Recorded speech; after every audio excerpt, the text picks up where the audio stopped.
rírì rẹ ni mo mọ̀, títóbi rẹ ni mo rí, iṣẹ́ ọwọ́ rẹ kò lóǹkà, mo mọ̀ rírì rẹ.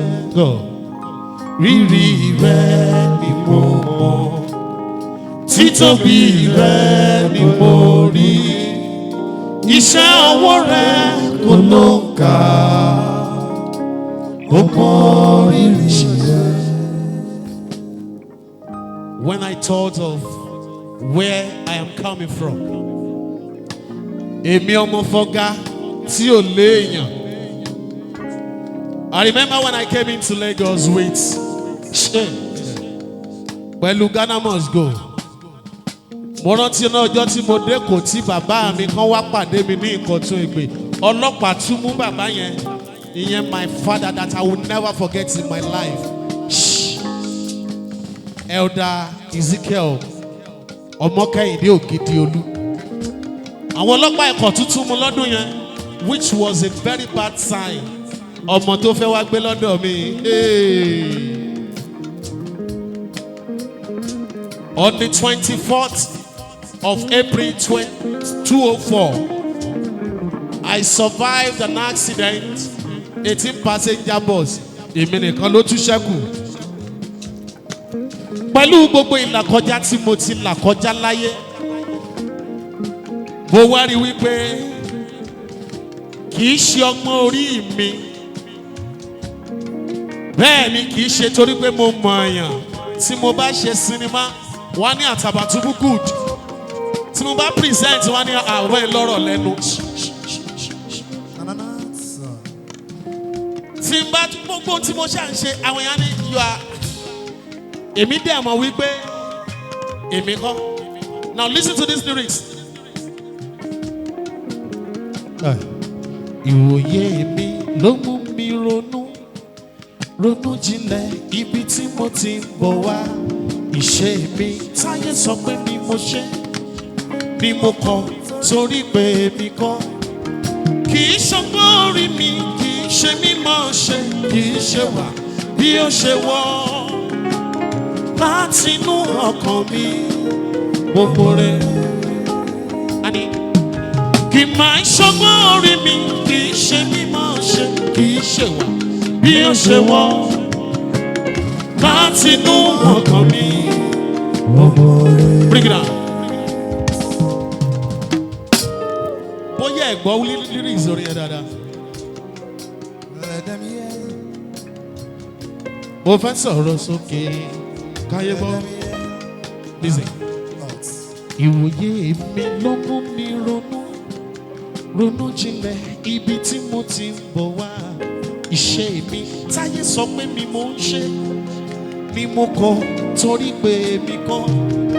Kì í ṣọgbọ́n orí mi, kì í ṣe mímọ̀ ṣe, kì í ṣe wà bí ó ṣe wọ́. Láti inú ọkàn mi mo mọ̀ rẹ̀. Kì máa ṣọgbọ́n orí mi, kì í ṣe mímọ̀ ṣe, kì í ṣe wà bí ó ṣe wọ́. Láti inú ọkàn mi mo mọ̀ rẹ̀.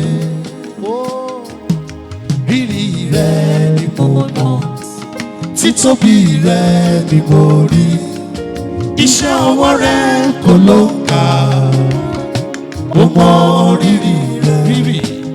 Rírì rẹ ni mo mọ̀, títóbi rẹ ni mo rí, iṣẹ́ ọwọ́ rẹ kò lóǹkà, mo mọ̀ rírì rẹ.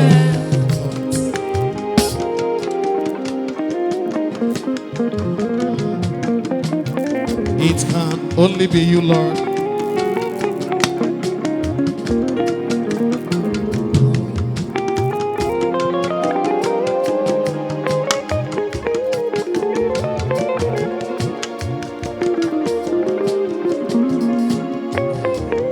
Bring it out.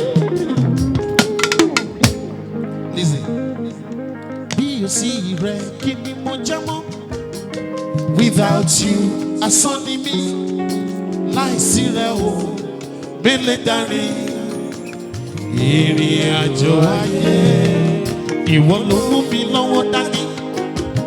tí gbogbo ìrìn àjò mi fi yá mẹ́sàn-án ságijù ayé ó kárẹ̀. Bring it up.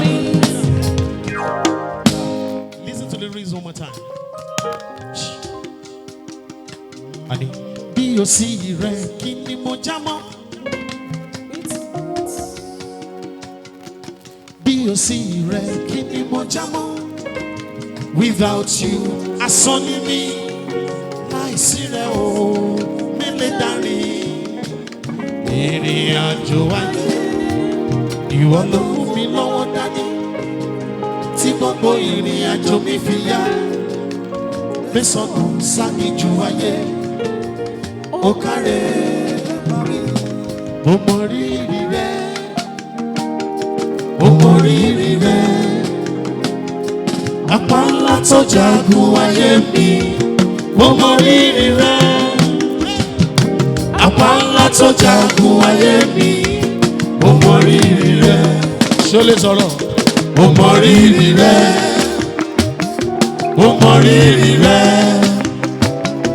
Apá ńlá tó jagun ayé mi, mo mọ rírì rẹ. Apá ńlá tó jagun ayé mi, mo mọ rírì rẹ. Láìsí rẹ kí ni mo já mọ́?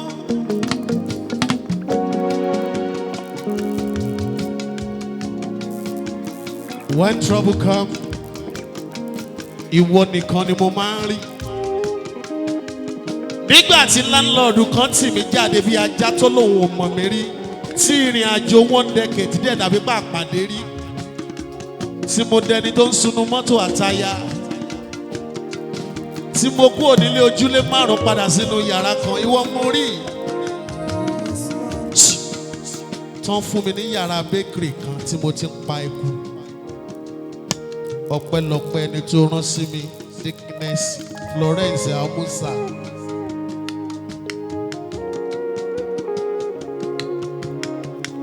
I know your worth in my life. Bí o sí rẹ kí ni mo já mọ́? Without you, asán ni mí. Láìsí rẹ o, mi lè darí. Ìrìn àjò ayé.